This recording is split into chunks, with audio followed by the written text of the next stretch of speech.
Hello student, welcome back to my YouTube channel books and talks. So हम BLLB के fourth semester के law and media की unit fifth हम लेकर आए हैं।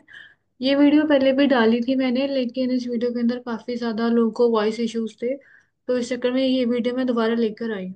तो इसके अंदर हम press council of India act 1978, उसके साथ साथ जो प्रेस कमीशन आया था इंडिया का, वो भी हम इस वीडियो के अंदर डिस्कस करेंगे।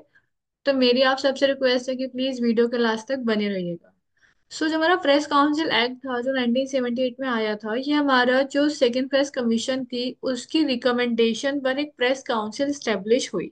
एक स्टैट्यूटरी प्रेस काउंसिल हमने स्टेब्लिश करी। कब करी हमने वो स्टेब्लिश? 1966 में हमने एक प्रेस काउंसिल को स्टेब्लिश किया, जिसका मेन एम ये था कि जो हमारा प्रेस है उसके जो राइट्स है, उसके जो फ्रीडम है उसकी प्रेस की, उन सबको प्रिजर्व करा जा सके और एक स्टैंडर्ड को बनाया जा सके और एक स्टैंडर्ड को इम्प्रूव करा जा सके न्यूज़पेपर के लिए और न्यूज़पेपर एजेंसी जो इंडिया में है।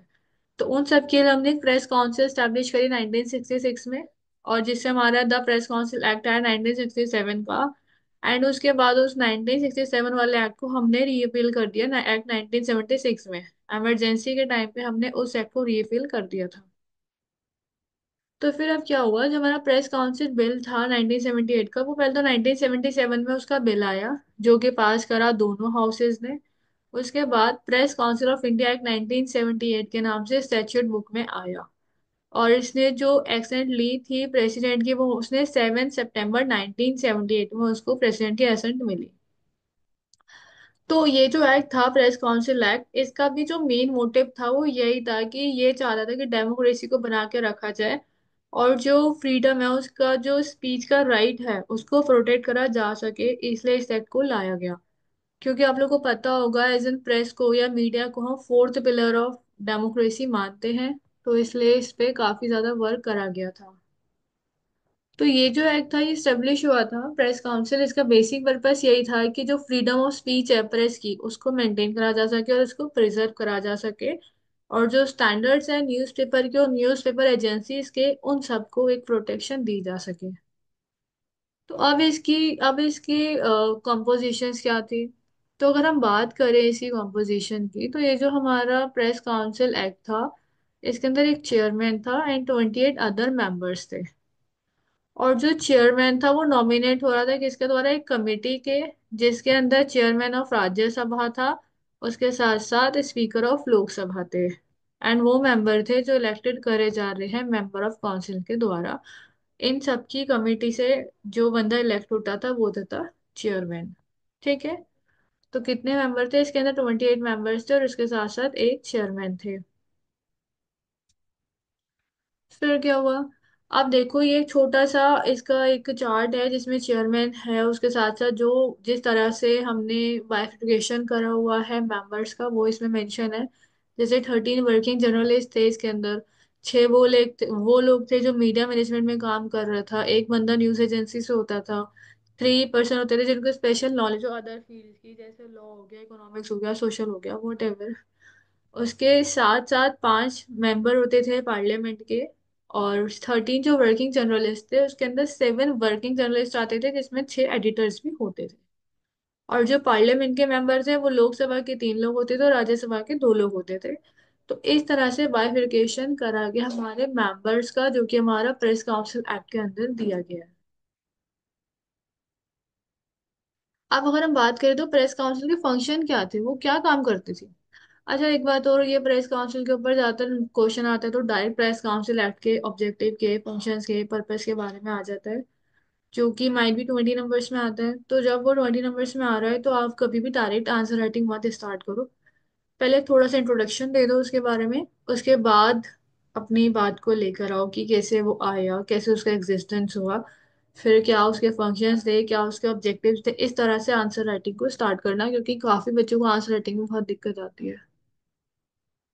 तो इनका जो फंक्शंस थे वो कुछ ऐसे थे कि हेल्पिंग करते थे न्यूज़पेपर को कि वो मेंटेन कर सके, उनकी इंडिपेंडेंसी को वो मेंटेन कर सके। और इसके साथ साथ इन्होंने कोड बनाया जो कि कंडक्ट करता था जर्नलिस्ट को एंड न्यूज़पेपर्स को। उसके साथ साथ ये इनकरेज करते थे जो रिस्पॉन्सिबिलिटीज हैं, जो पब्लिक सर्विसेज है जर्नलिस्ट के बीच में, उन सब चीजों को ये लोग इनकरेज करते थे, सो दैट जर्नलिस्ट जो है एक अच्छे लेवल पे काम कर सके। उसके बाद जो भी हमारी टेक्निकल एंड जो रिसर्च एरियाज थे उन सबको ये लोग कंसर्न करते थे कि लोगों के पास जो भी कोई इंफॉर्मेशन हो रिसर्च जो कंसर्न एरिया की है वो सब उनके पास तक पहुंच सके। तो ये मेंशन इंश्योर करते थे कि एक हाई स्टैंडर्ड जो है ना न्यूज का वो लोगों को मिले। इधर उधर की बातों को छोड़ के जो नेसेसरी टॉपिक है जो नेसेसरी चीजें हैं वो सब लोगों तक पहुंचे। इस चीज का इन्हें ध्यान रखना था। उसके साथ साथ अप टू डेट डेवलपमेंट्स के बारे में ये लोगों को बताया उतने जो सारी इंफॉर्मेशन है वो सब प्रिंट कराया अपने न्यूज़पेपर के अंदर। और इनकी ड्यूटी थी कि ये प्रमोट करें रिस्पॉन्सिबिलिटी सिटीजन्स के बीच में। तो इस तरह के कुछ फंक्शंस थे हमारे प्रेस काउंसिल के। ठीक है ना। और ये कहते थे कि जितने भी न्यू जर्नलिस्ट आ रहे हैं पहले उनको ट्रेनिंग दी जाए उसके बाद उनको इस फील्ड में लाया जाए सो दैट परफॉर्मेंस अच्छी हो सके इस चक्कर में। तो जो हमारा प्रेस काउंसिल एक्ट है 1978 का अब इसके अंदर जो पावर्स हैं वो सेक्शन 14 एंड 15 में दी गई है। ठीक है। अब सेक्शन 14 क्या कहता है तो सेक्शन 14 कहता है कि पावर टू सेंसर। अब इनके पास पावर होती थी कि जो सेक्शन है प्रोवाइड करता था अगर कोई भी कंप्लेंट करी जा रही है न्यूज़पेपर या न्यू एजेंसी एडिटर या जर्नलिस्ट के अगेंस्ट तो उनके पास एक अपॉर्चुनिटी होती थी कि पहले उनकी इंक्वायरी ली जाएगी।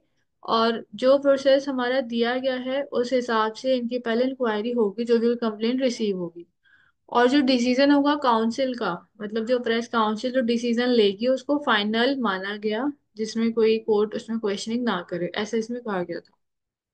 सेक्शन 15 कहता है कि कुछ जनरल पावर थी काउंसिल की इसमें ये कहा गया कि ये जो सेक्शन है ये प्रोवाइड करता है कि जो परफॉर्म कर रहे हैं अपने फंक्शन को तो इनका बेसिक पर्पस हो सकता है इंक्वायरी का। जो काउंसिल है उसके पास पावर होती थी सेम जैसे कि हमारी सिविल कोर्ट के पास पावर होती है एक सूट को ट्राई करने के लिए। तो इनको इस तरह से पावर दी गई थी।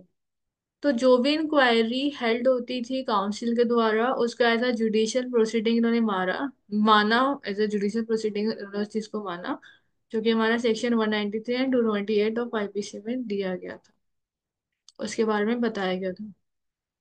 तो अब अंडर सेक्शन 14 जो प्रेस काउंसिल एक्ट है उसमें कंप्लेन का क्या प्रोसीजर था। तो जो हमारा इंडियन काउंसिल एक्ट है तो पहले तो कोई कंप्लेंट होती थी किसी भी न्यूज़पेपर एडिटर जर्नलिस्ट के अगेंस्ट तो वो क्या होती थी कोई भी पर्सन उस कंप्लेंट को फाइल कर सकता था। अगर उन्हें लगता है कि यार यहाँ पे कोई एथिकल स्टैंडर्ड जो है इन्होंने मिसयूज करा है या फिर किसी भी एथिकल स्टैंडर्ड का इन्होंने ब्रीच करा है तो वो जो कंप्लेंट थी पहले एडिटर के पास इंफॉर्मेशन जाती थी उसके बारे में मतलब जो भी कोई ऑब्जेक्शनेबल मैटर होता था उसके बारे में एडिटर के पास इंफॉर्मेशन जाती थी। और रिस्पॉन्स करा जाता था कि एडिटर उसका रिस्पॉन्स दे मतलब जो कंप्लेंट यहाँ से गई है उस कंप्लेंट का रिस्पॉन्स दे एडिटर। उसके बाद वो जो कंप्लेंट थी इफ सेटिस्फाइड देन वहीं पे खत्म हो जाती थी अगर सेटिस्फाइड नहीं होती थी तो ये जो था प्रेस काउंसिल के पास जाती थी। और जो कंप्लेंट थी उसके अंदर सारा नेम एड्रेस एडिटर जर्नलिस्ट और जितनी भी नेसेसरी रिक्वायरमेंट्स होती हैं वो सब उसके अंदर लिखी जाती थी। और जो ऑब्जेक्शनेबल मैटर है वो भी उसके अंदर मेंशन करा जाता था। ठीक है ना। और ये जो एज पर द काउंसिल ये क्या करता था इनका जो प्रोसीजर होता था रेगुलेशन का इंक्वायरीज का 1979 में एक्ट के अकॉर्डिंग तो ये किसी भी कंप्लेंट के अंदर विद इन 2 मंथ्स उसकी सारी डिटेल्स निकालते थे उस एजेंसी के बारे में उसकी वीक लाइन वो सारा का सारा केस को ये लोग इंक्वायरी करते थे विद इन 2 मंथ्स के अंदर। ठीक है। और कोई भी केस अगर ऐसा फाइल कर जाता था तो न्यूज आने की विद इन 4 मंथ तक का एक लिमिटेशन था कि तब तक आप उसको केस को फाइल कर सकते हो। तो ये एक छोटा सा कंप्लेंट का प्रोसीजर दिया गया था हमारा सेक्शन 14 के अंदर। आई होप इस चार्ट से आपको समझ आया हो। बाकी आपको कोई भी क्वेरी हो प्लीज आप लोग अपनी क्वेरी कमेंट बॉक्स में ड्रॉप कर सकते हैं। और इसके नोट्स के लिए मैं कोशिश करूंगी कि पीडीएफ लिंक में ही डाल दूं वैसे शायद पुरानी वीडियो में लिंक में डला हुआ है अगर होगा तो मैं इधर भी सेम डाल दूंगी। सो press council of India act safe guard of press and freedom तो इसका बेसिक क्या था कि सेफ गार्ड करा जाए प्रेस की फ्रीडम को। तो ये इंश्योर करती थी कि प्रेस की जो फ्रीडम है उसको सेफ गार्ड करा जा सके जो कि इसका मेन ऑब्जेक्टिव था बट ऐसा वो अचीव नहीं कर पाई। Even according to the report जो हमारी कमिटी की रिपोर्ट है committee to protect journalist the global impunity index उसके अकॉर्डिंग इंडिया जो है 14th नंबर पे था।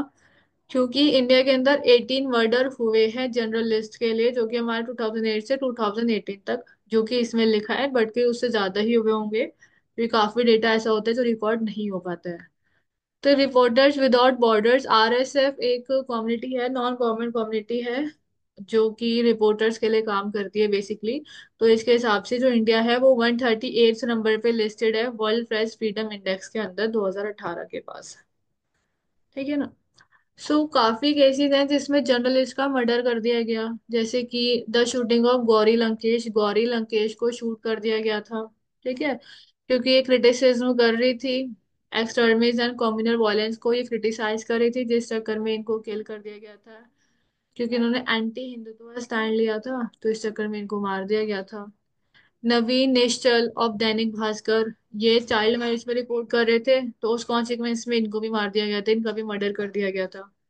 उसके साथ साथ जो संदीप शर्मा थे, इन्होंने स्टोरीज पब्लिश करी थी इलीगल सैंड माइनिंग के ऊपर और पुलिस करप्शन के ऊपर, तो इनको भी मार दिया गया था। सुजाता बुखारी, ये भी एक रिपोर्टर थे, इन्होंने कश्मीर की सिचुएशन पे जो रिपोर्ट दी थी, जो एनालिसिस दिए थे, उस बेसिस पे इनको भी मार दिया गया था। तो इंडिया में काफी मर्डर्स हुए हैं जर्नलिस्ट के, जिस चीज को ये एक्ट आया था इनको प्रोटेक्ट करा जा सके, लेकिन एक्ट फेल्ड हो गया इनको प्रोटेक्ट करने में। In order to protect democracy, हमारे पास नीड थी कि हम इंडिपेंडेंस को प्रोटेक्ट कर सकें, और ताकि ये जितने भी अभी तक मर्डर्स हुए हैं, उन सबके लिए एक सीरियस एक्शन लिया जा सके। अब प्रेस कमीशन ऑफ इंडिया, हमने पढ़ा प्रेस काउंसिल, हमने पहले एक्ट पढ़ा, अब पढ़ता है प्रेस कमीशन ऑफ इंडिया। तो जो हमारा प्रेस कमीशन था इंडिया का, वो हमारा कॉन्स्टिट्यूट हुआ था 1954 में। ठीक है, under the chairmanship of justice BG Radhakrishna. इनकी चेयरमैनशिप के अंदर प्रेस कमीशन को स्टेब्लिश करा गया। It was look the factor to maintain the high standard of journalism in India. तो इसका जो मेजर कंसर्न था, वो भी इसका भी यही मेजर कंसर्न था कि एक स्टैंडर्ड को, जर्नलिज्म का जो स्टैंडर्ड है इंडिया के अंदर, उसको मेंटेन करा जा सके। तो जो फर्स्ट प्रेस कमीशन आई थी इंडिया के अंदर, इसको एज अ रिस्पॉन्सिबल प्रेस माना गया, और इसका काम था कि ये इंपॉर्टेंट रिकमेंडेशन दे। कमीशन जो थी इंपॉर्टेंट रिकमेंडेशन देती थी स्टैट्यूटरी प्रेस काउंसिल के लिए, ताकि एक जो प्रेस काउंसिल है वो नेशनल लेवल पे बनाई जा सके। ठीक है, जिसके अंदर प्रेस के लोग भी हो और अदर लोग भी हो। तो प्रेस कमीशन का बेसिक मोटो ये था कि भाई ये जो हमारा प्रेस का स्टैंडर्ड है ना, उसको इम्प्रूव करा जा सके। और जो हमारी फर्स्ट प्रेस कमीशन आई वो 1954 में आई। अब इंडिया प्रेस काउंसिल क्या क्या एक्सपेक्ट थे, मतलब क्या क्या रिक्वायरमेंट्स थी उनकी। तो देखिए, इनके जो एक्सपेक्ट थे कुछ इस प्रकार थे कि ये कंट्रोल करें, मैनेजमेंट करें एंड ओनरशिप ऑफ न्यूज़पेपर्स, उन सब पे ध्यान दें। ठीक है, उसके साथ साथ ये होल्डिंग करें बिजनेसेस को, एडवर्टीजमेंट को, डिस्ट्रीब्यूशन को, और जितने भी एक्सटर्नल फैक्टर होते हैं हेल्दी जर्नलिज्म को, उन सबको इंश्योर कर सके। ऐसा ना हो कि कुछ भी स्टफ भर दिया न्यूज़पेपर के अंदर, नहीं। अच्छी चीजें हो, एडवर्टीजमेंट हो तो सही तरीके से हो, वो सब कुछ इंश्योर करना इनका काम था। और ये इफेक्ट करते थे monopolies and chains on the presentation of truthful news and balanced view point. इनका मोटो था कि भाई देखो, जो प्रेजेंटेशन है वो सच्ची होनी चाहिए न्यूज की, और बैलेंस्ड पॉइंट्स में होनी चाहिए। और ये जो प्रोसेस था ना जर्नलिज्म का, ये कहते थे कि भैया देखो, ऐसा है ना कि रिक्रूटमेंट होगी और उनकी ट्रेनिंग भी करी जाएगी। को हम जो भी जर्नलिस्ट को हम अपने साथ काम करने के लिए ले रहे हैं, जिनकी रिक्रूटमेंट हो रही है, उनको ट्रेनिंग प्रोवाइड करी जाए। उसके बाद ही इक्विपमेंट प्रोवाइड करते थे हाई स्टैंडर्ड को मेंटेन करने के लिए, जिसमें इन्होंने लाइसेंसिंग का भी काम करा था। ठीक है, उसके साथ साथ इनका मोटो था प्रेस फ्रीडम का कि रीअपील और अमेंडमेंट करें उन लॉज के अंदर जो कि इनकम्पिटेबल है मीडिया के साथ। मतलब कि जो भी ऐसे लॉज हैं जो मीडिया के लिए सुटेबल नहीं है या उसके अगेंस्ट है, उन सबको ये रीअपील कर दें, या फिर इसमें अमेंडमेंट कर दें। The press advisory committees and editors and working journalist organisation operations, तो इन्होंने काफी ऑपरेशंस भी निकाले। ठीक है, और इनका जो मेन मोटिव था वो ये था कि जो येलो जर्नलिज्म होता है इसको कर्ब कर दिया जाए। Sensationalism, malicious attack on public man, indecency and vulgarity, इन सब चीजों को कर्ब करने का इनका मेन मोटो था, ये जो प्रेस काउंसिल इस्टेब्लिश करी गई थी। क्योंकि येलो जर्नलिज्म भारत में काफी टाइम से था, या आई थिंक है भी, अभी है। फिर हमारी सेकंड प्रेस कमीशन आई। अब फर्स्ट आई पहले, उसके बाद सेकंड आई। सॉरी, जो हमारी सेकंड प्रेस कमीशन आई वो इमरजेंसी के बाद आई। इसमें तो न्यू गवर्नमेंट आई इंडिया के अंदर, जिन्होंने सेकंड प्रेस कमीशन बनाई मई 29 1978 में हमारी सेकंड प्रेस कमीशन बनी। एंड ये जो कमीशन थी वो सेटअप करी गई थी under chairmanship of justice PC Goswami की चेयरमैनशिप के अंदर सेकंड प्रेस कमीशन को स्टेब्लिश करा गया। ठीक है। एंड हिज कोलीग्स के अंदर जिन्होंने इन्होंने रिजाइन कर दिया था जनवरी 1980 के अंदर। जब न्यू गवर्नमेंट का फॉर्मेशन हुआ था तब इन्होंने रिजाइन कर दिया था। तो जो हमारा प्रेस काउंसिल एक्ट था वो अमेंडेड करा गया एंड अलाउ करा गया काउंसिल को कि वो असेस कर सके quality and adequacy of journalist, उनको ट्रेनिंग दी जा सके और जो फैसिलिटेट कर सके न्यूज़पेपर की परफॉर्मेंसेस को। उसके साथ साथ जो प्रेस काउंसिल एक्ट था 1978 का, ये इंक्लूड करता था रिस्पेक्ट फॉर प्राइवेसी। इन्होंने 1978 का जो प्रेस काउंसिल एक्ट है इन्होंने कहा भाई देखो प्राइवेसी के रिस्पेक्ट करो।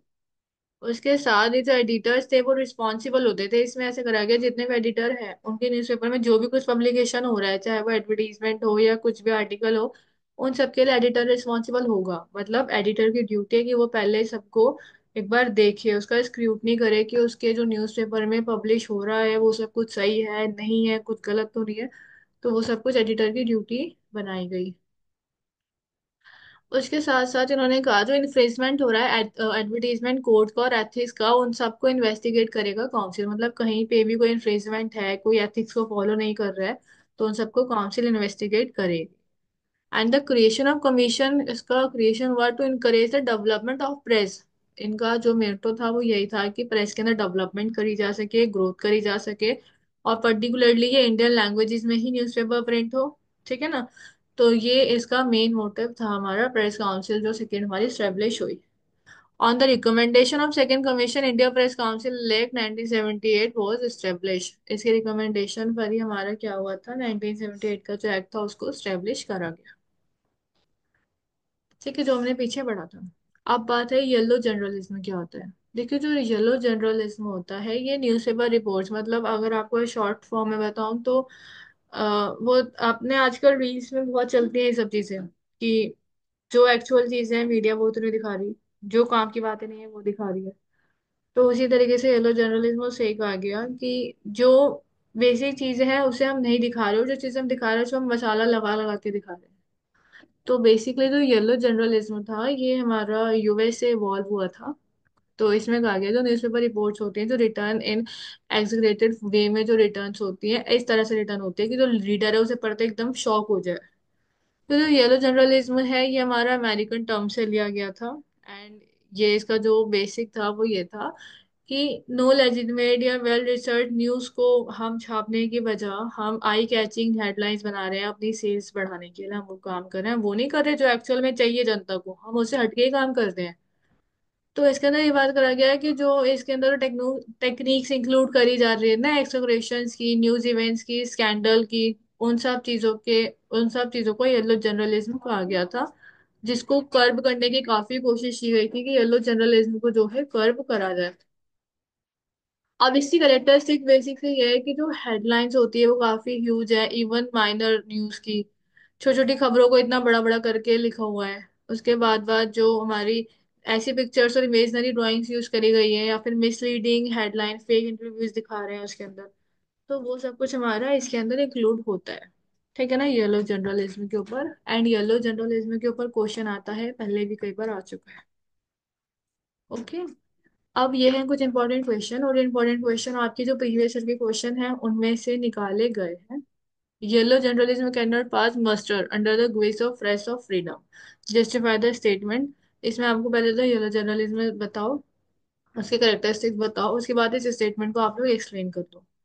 पेरा राइटा शॉर्ट नोट और प्रेस कमीशन ऑफ इंडिया हम ये सब पढ़ चुके हैं, वो आप इसमें इंक्लूड कर सकते हो।